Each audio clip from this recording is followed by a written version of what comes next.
Pessoal, dando continuidade ao assunto bacias hidrográficas, tá? Eu estou mostrando aqui o mapa da América, né? E o Brasil destacado aqui e os rios que cortam o Brasil. Então o enfoque aqui é dentro das bacias hidrográficas do Brasil, tá bom? Então aqui estão os traçados dos principais rios. Eu só coloquei aqui rios maiores, não coloquei rios menores, tá? Então vocês podem observar também aqui, ó, vocês podem notar aqui você tem o rio Amazonas, né? Ele corta aqui próximo à linha do Equador e é uma região densamente cortada aqui por rios. Você tem uma densidade muito grande de malha hidrográfica, quer dizer, muitos rios aqui é uma característica da região porque é uma região de clima equatorial, então chove muito, né? Então os rios aqui são alimentados basicamente por regime pluvial e o que favorece aqui a formação de rios de grande volume de água, tá bom?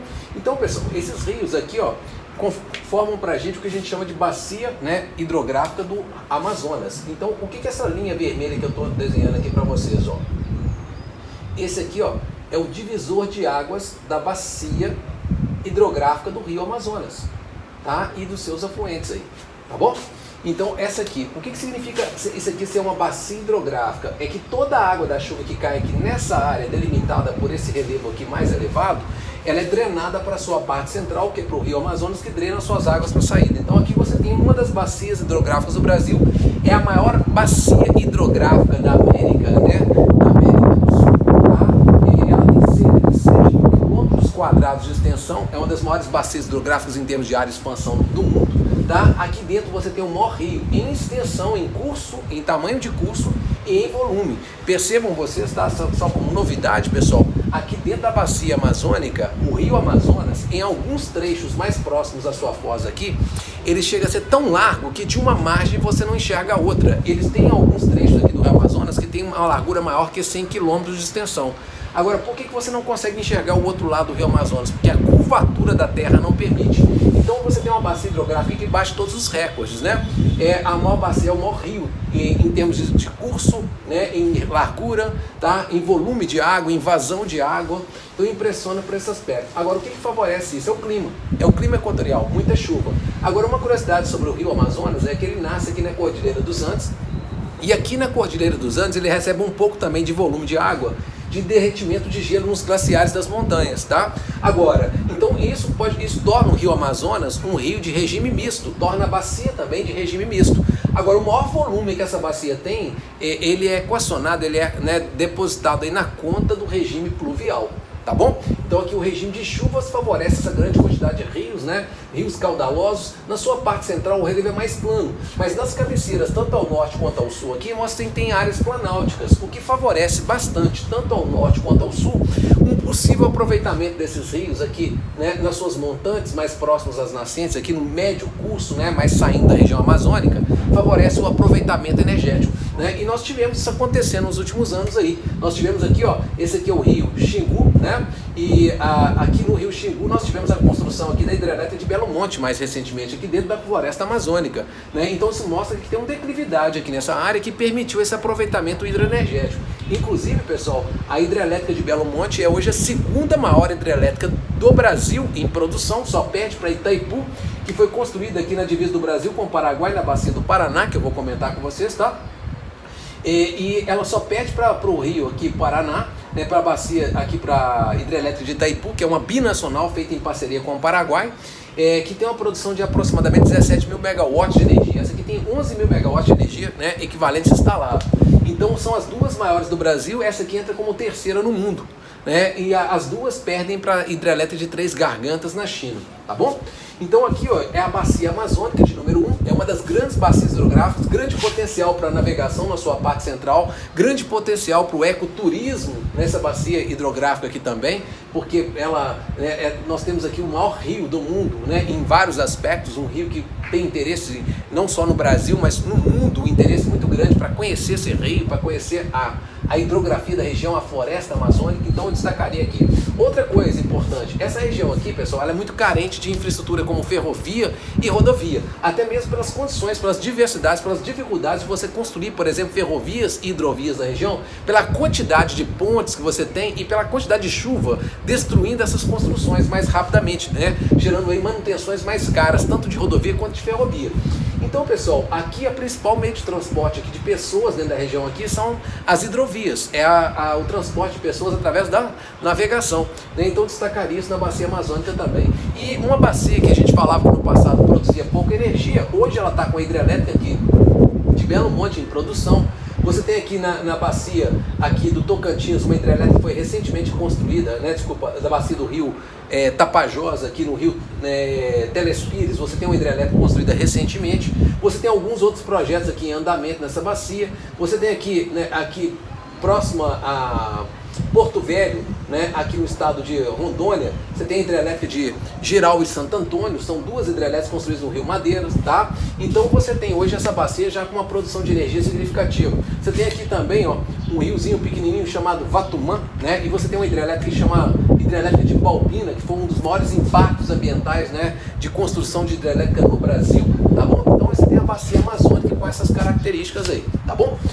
Pessoal, outra bacia hidrográfica muito importante no Brasil é a bacia do Tocantins-Araguaia. Essa bacia aqui, ó, vou delimitá-la para vocês, tá? Essa linha que eu coloco em vermelho aqui são os divisores de águas, quer dizer, quando a água da chuva cai aqui desse lado aqui, ela é drenada por esse rio. Quando ela cai do outro lado do divisor de águas, ela é drenada para a bacia amazônica, tá bom?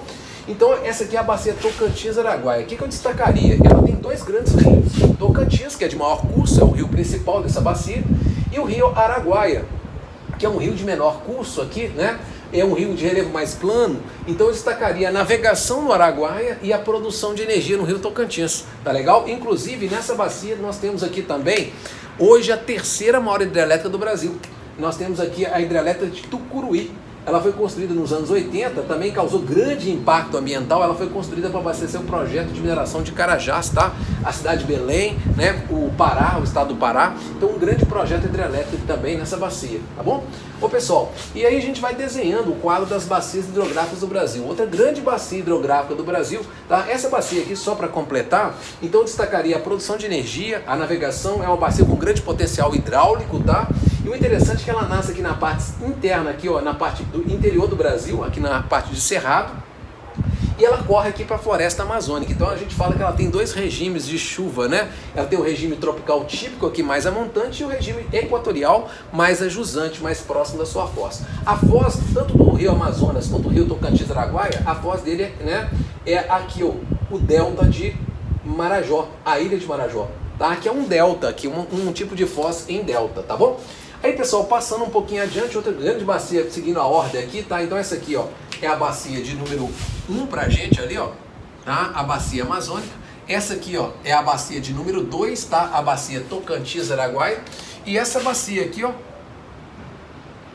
que eu tô delimitando aqui pra vocês, ó, é a bacia de número 3, é a bacia do Rio São Francisco. Esse rio aqui, gente, também chamado de Rio da Integração Nacional, é muito importante na história do Brasil, né? Os bandeirantes adentraram para o interior do Brasil aqui seguindo o curso do Rio São Francisco, né? Porque era um rio em grande parte no passado navegável e que hoje, devido à redução do volume de água, a formação de bancos de areia dentro do seu leito, ele acaba reduzindo bastante esse potencial para navegação, tá bom? Mas é uma bacia de tamanho significativo, essas duas bacias têm mais ou menos o mesmo tamanho.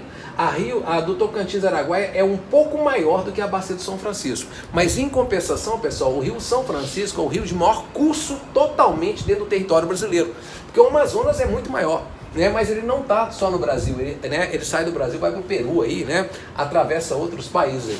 Então aqui não, é um rio totalmente no Brasil e é o rio de maior curso dentro do Brasil. E esse rio, pessoal, nasce também aqui no regime tropical, né? Aqui semiúmido, que chove no verão, o inverno é seco, atravessa o semiárido do Brasil e tem sua foz aqui no tropical litorâneo atlântico, né? Que é um clima mais úmido. Então ela atravessa 3 tipos climáticos, tem 3 biomas dentro da sua área de bacia.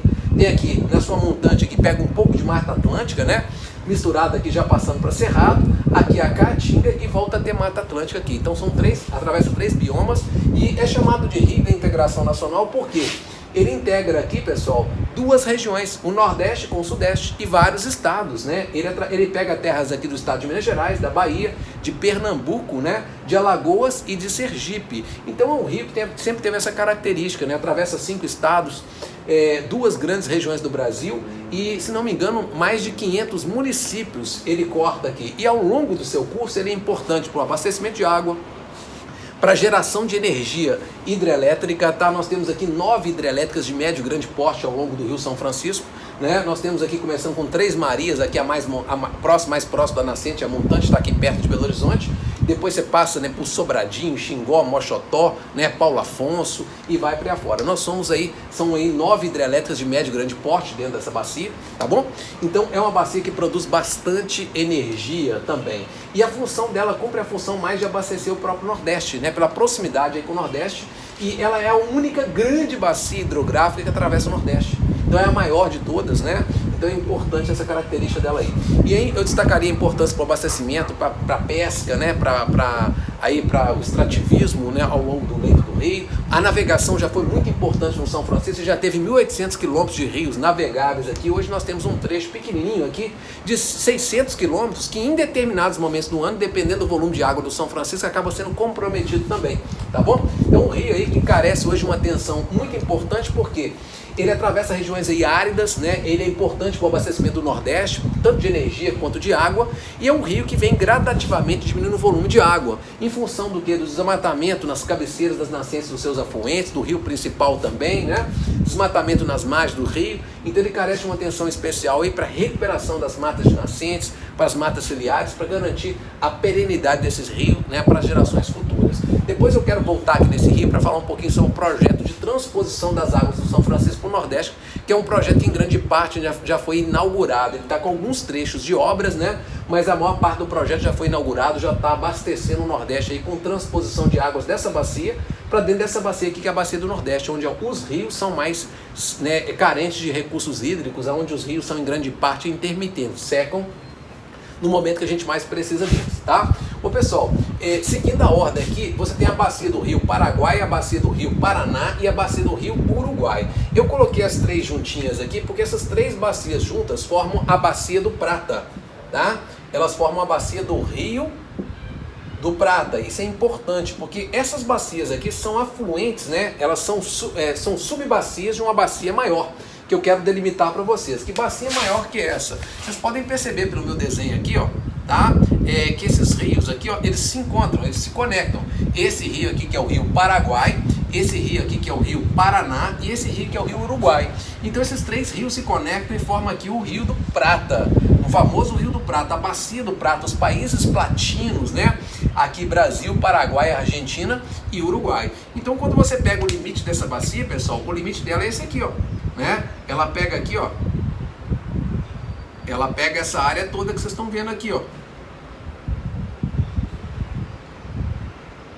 Ela vem aqui, divide com a bacia do São Francisco, tá? E olha o tamanho dessa bacia, né? Só pra gente ter uma noção aqui. Essa bacia é muito grande, ela tem aqui um potencial enorme, né? Para muitas coisas. E aí, pessoal, olha aqui que coisa interessante. Essa bacia aqui é a segunda maior bacia das Américas, né? Em termos de área de expansão, é a segunda maior bacia da América Latina, né? E aí você tem aqui a bacia do Prata como a segunda maior, ela só perde para a bacia amazônica. Agora, em termos de importância econômica, eu diria que essa bacia é mais importante do que essa. Por quê? Porque ela está aqui próxima de grandes populações, não só do Brasil, né? Ela está aqui dentro dessa área dessa bacia, nós temos grandes populações não só no Brasil, como no Paraguai, na Argentina e no Uruguai. Então essa bacia é muito mais estratégica. E aí, como subbacias, nós temos aqui, ó, a bacia que é a de número 4, tá? Que é a bacia ali do Paraguai, tranquilo? Tá? Essa bacia aqui é uma subbacia do Prata. Eu queria deixar bem claro aqui para vocês, tá? Então, olha aqui, ó. E essa aqui é uma outra subbacia, ó, dentro do território brasileiro, que é justamente a bacia do Rio Paraná, tá certo? E aqui, ó, a bacia do Rio Uruguai, né, que é outra subbacia. Mas é importante você saber que isso aqui é uma bacia só. Então, pegando aqui o número 4, aqui o número 5, ó, você pode achar isso no mapa do Brasil assim, tá? E aqui o número 6, né, a bacia do Rio Paraguai, eu destacaria alguns aspectos. Primeiro, pessoal, os rios que formam o Rio Paraguai, o próprio Rio Paraguai, ele nasce no Cerrado, aqui no centro-oeste do Brasil, né? E ele recebe muitas afluências aqui do Cerrado. E de uma área hoje que está muito plantada de soja, né? Tá uma área que hoje é muito ocupada pelo agronegócio. E aqui essa bacia, ela pega uma boa parte do Pantanal Mato Grossense, ela está dentro da bacia do Paraguai, que é um santuário ecológico, é uma área importante para a preservação ambiental, é um ecossistema muito importante para o Brasil. Aqui nós temos a maior planície alagável contínua do mundo, que é a planície do Pantanal, juntamente com a planície do Chaco, se estende para dentro do Paraguai. E o que está acontecendo com o Pantanal Mato Grossense? Ele está com alto índice de contaminação por agrotóxicos. O pessoal fala assim, mas por que, de onde vem esse agrotóxico? O Rio Paraguai, ele faz parte de uma bacia hidrográfica, né? Ele é o dreno principal de uma bacia hidrográfica que ela abrange áreas do centro-oeste. Então se planta muito aqui no centro-oeste e há uma contaminação de solo e boa parte desses agrotóxicos vão através das águas para dentro desses rios e acabam contaminando o ecossistema do Pantanal durante o período de cheias, tá? Então daí vem essa contaminação.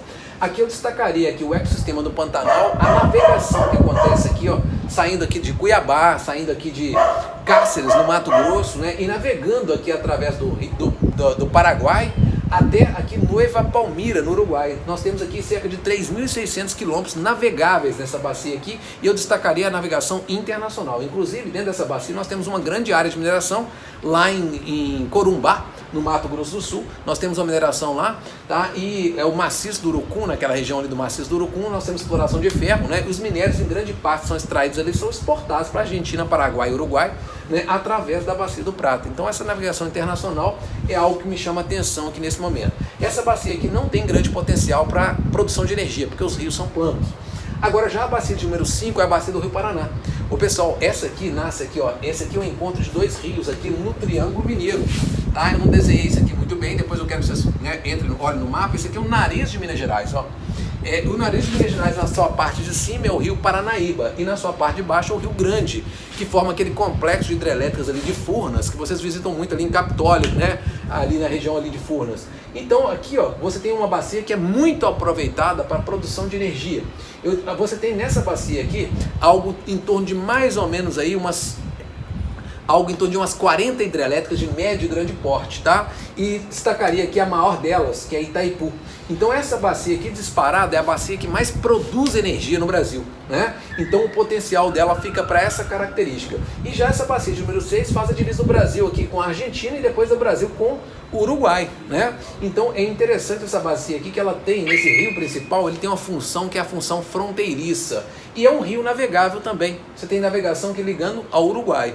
E a produção de energia acontece nessa bacia também, mas não é tão expressiva quanto na bacia do Paraná. E é importante a gente lembrar que essas três subbacias formam a bacia do Prata, né? Que é a segunda maior bacia da América Latina, só perdendo para a bacia amazônica. Ficou claro isso aí para vocês? Tranquilo? Beleza? Ô pessoal, e aí vamos falar um pouquinho sobre a bacia do Nordeste, que é a de número 7, tá? É essa aqui, ó.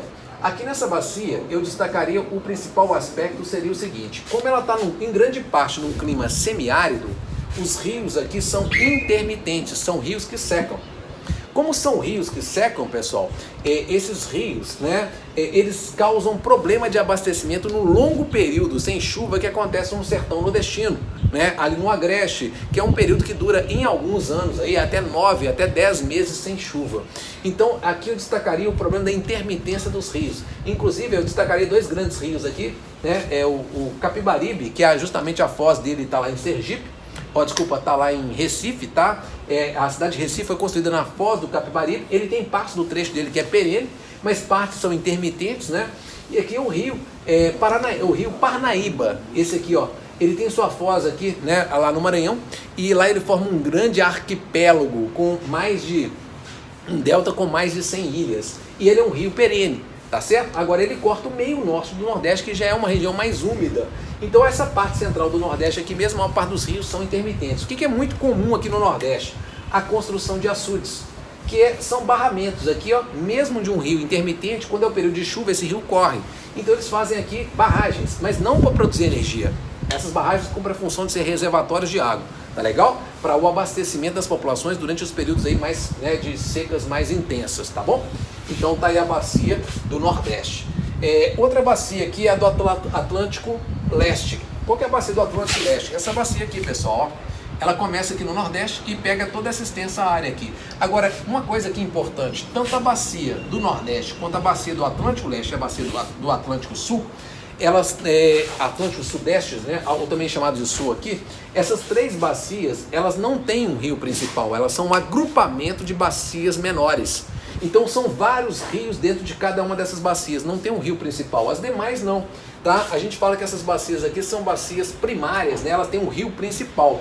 Agora essas três aqui, ó, são bacias secundárias, tá? Secundárias. Por quê? Elas não têm um rio principal, elas são agrupamentos de bacias menores. E aí, pessoal, se vocês perceberem bem, isso é quase todo o litoral do Brasil, ó. Elas abrangem quase todo o litoral atlântico do Brasil. Isso aqui são só saídas de rios, ó. Essa pequena saída do São Francisco, aqui pega, ó, toda essa área aqui faz parte da bacia do Nordeste, toda essa área aqui faz parte da bacia do Atlântico Leste e essa aqui do Atlântico Sul, né? E os demais rios do Brasil, os grandes rios, desaguam aí nas suas fozes, que são espaços pequenininhos. Então aqui nós temos milhares de rios desaguanos agrupados nessas três grandes bacias, né? Essa aqui fica a questão hídrica aí da intermitência. Essa aqui nós temos alguns rios que são importantes.